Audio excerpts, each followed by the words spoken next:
What is going on, you guys? Here we are back with some pumped BMX gameplay. I haven't done this in a little while, and somebody had mentioned it in a comment a few episodes ago on one of my BMX the Game gameplays, and I guess I'd completely forgotten about this game, so I figured I'd kind of retouch up on it, maybe play a little more of it. Let me know if you guys would like to see a series of this and maybe like a more frequently kind of posted video kind of thing, because it's a fun game to play. It's just not necessarily something I think that I should make videos on. I don't think it would be like I don't think it would be very widely liked. Oh, inching across with that bar spin. Yep, and or with that nose manual. I was thinking bar spin because I wanted to do one out of it. But this is a bad start to the episode. We're already struggling with beating the first mission. I always like to be really stylish, and that always kind of ruins my opportunity to actually beat the levels. I'm spending too much on trying to make everything look good rather than oh, I knew I shouldn't have threw that 3 in there. Dang it, guys. Dang, I love those, the one-footed tables. I think those are really cool. Oh my goodness, that was insane. That was absolutely insane. Alright, no 3. Alright, easy peasy shooting through there. Let's hop on to the next level here. But I just sort of, I've been trying to, I don't know if you guys have noticed, but I've been kind of trying some new different videos lately. I'm looking to improve the channel, try to keep you guys happy. Just hung myself there. That was something. But I've been trying to kind of keep some new things on the channel. I feel like the channel's starting to kind of get old with all the same videos being done every time. I feel like it's kind of getting burnt out. So I started a tips and tricks series on BMX the Game. I also started, I kind of did like a build, I did a Miata drift car build on Need for Speed. Along with that, I also did, now I'm doing this, and I also have one other video series that I'm planning to start up too. So I'm trying to kind of spice things up on the channel a bit, get some more viewers coming, get some, maybe get you guys to be a little more satisfied with the content. Let me know if there's anything that you guys would like to see on the channel, other than me to be able to get up this step up, because I am sure struggling with it. Oh, there we go. But yeah, it's like 2 in the morning, and I couldn't sleep, so I figured I would. I guess I was going through my comments. I was laying in bed, and it is like 2 in the morning. But I was going through my comments, and I saw one mentioning something about this game. So I popped out of bed, and I came over and decided to fire up a video real quick here. Kind of weird, I know, but sleep schedule is not one of the things that I have going on for me. My body sleeps when it wants to, I guess, which a lot of times is in school, which I do not recommend, because that kind of leads to the reasoning that I'm far behind in school as well. That's one thing that I've always hated, is the way school, the layout, because how school was before the 90s, it was always very to the books. Now, obviously, I'm not speaking out of experience, it's just from research I've done and just knowledge I have. But up until I think it's about the 90s, everything was very to the books. Like, you learned out of your books, you got hard homework assignments, like hard paper and pencil. There's no creativity, really. It was all by the books. And then in the 90s, they went through this phase of the kind of like all the kids were getting too robotized, if you know what I mean. Like when the kids couldn't really think for themselves, because all they were doing in school was doing exactly what they were told, doing their homework, and studying for their test, rather than actually kind of learning how to think for themselves, learning how to solve problems. So in the 90s, they changed it up, and they made things very creative. They had introduced a lot of kind of artsy kind of stuff, a lot of different free-minded thinking kind of assignments, and things like that.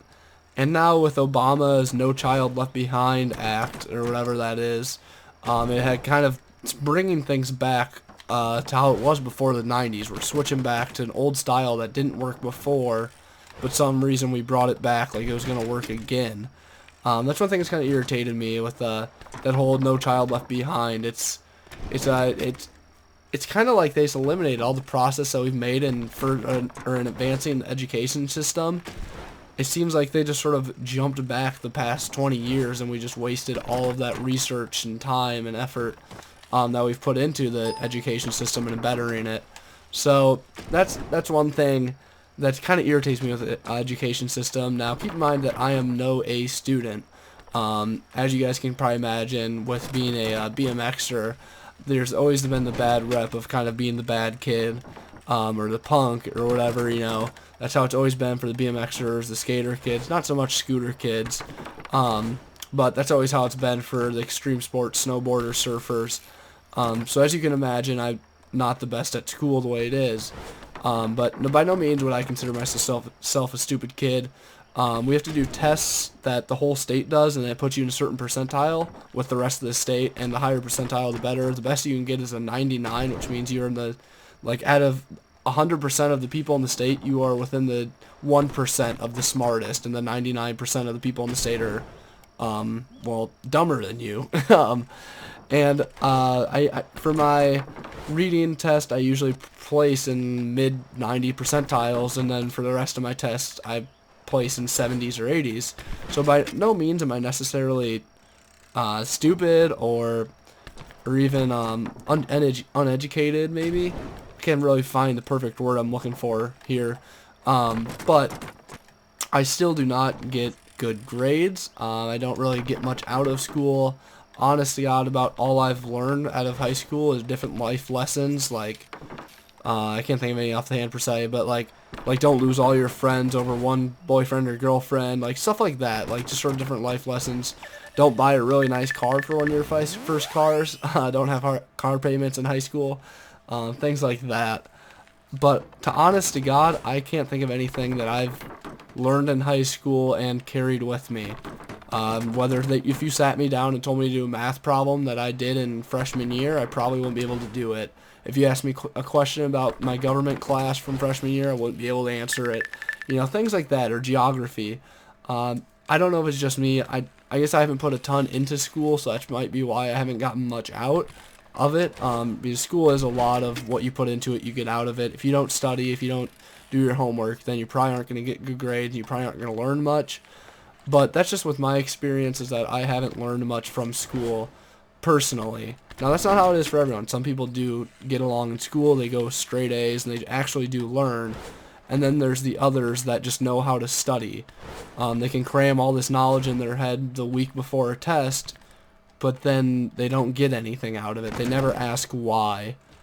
If they're told to do this assignment, and when they learn about the answer, let's say it's a biology assignment, you have to find out, or anatomy. Let's say if it's an anatomy assignment, which is study of the human body, and like say that you have to find out kind of what the bicep muscle does, like what action it does, just what does the bicep do? Does it curl your arm, or does it flex your arm? Does it straighten your arm? You know, just that kind of thing. So many kids will do the research, find out that it straightens your arm or flexes your arm, and then never ask why. And then certain people like me, or different friends that I have too, I know, they wouldn't be able to just stop at that. They'd see that it flexes their arm, then they want to know, well, how does it flex your arm, and why does the bicep do that, or how does it do that? You know, and that's how I always like to try to convince people to think. Think why. When somebody tells you something, now don't be stupid about it, obviously. There's certain things that there really are no why to, or a certain answer, but always try to question things further. Don't just be set with what you're supposed to know. Try to get more knowledge. Knowledge is truly what I think knowledge is, wealth. The more knowledge you have, the wealthier you are. Now, obviously, that doesn't go completely. You need money, you need friendship, you need tons of other things to be considered wealthy, health, but I feel that knowledge is a very big part of it. If you're smart, you know how to make friends. If you have knowledge, I don't like to use the word smart. If you have knowledge, you know how to make friends, you know how to make money. So therefore, that covers those two. And then if you're knowledge about the human body or whatever, then chances are you're going to be healthy. So really, though, knowledge does kind of contribute to all those other factors. It's very similar to the saying out of The Kite Runner, a book about some kids over in I forget where, but it's before the Taliban comes, and Baba says, the only sin is theft, and any other sin is just a variation of that. If you kill a man, you steal if you kill a man, you steal the right of him being, or you steal the right of his children from having a father, or from his wife having a spouse. If you lie to someone, you steal the right of, you steal the right of, I'm trying to think how he words it. He kind of words it funny. But, like, you steal the right of them having honesty, or, you know, that kind of thing. It's the same kind of thinking that it all bases off of one main thing, and then it's just different branches of that, whether you can see it like that or not. But you guys, with that being said, I'm kind of going to end this random video with a very random topic that I did not plan this at all. This was all off mind. I don't know how I got onto this tangent, but we're here. We went through it. Hopefully you guys kind of kept up with my wild theories. Hopefully you guys enjoyed them too. Be sure to leave a like if you enjoyed the gameplay or the really weird commentary. Let me know in the comments if you did like this style of commentary, kind of a deeper thinking commentary, or if you enjoyed the gameplay, if you like a combination of them or just one of them. Be sure to let me know in the comments. It really does help me out to improve the channel with your guys' feedback. But be sure to hit that like button you guys have enjoyed. Thank you guys so much for watching, and I'll catch you guys in the next one. Peace.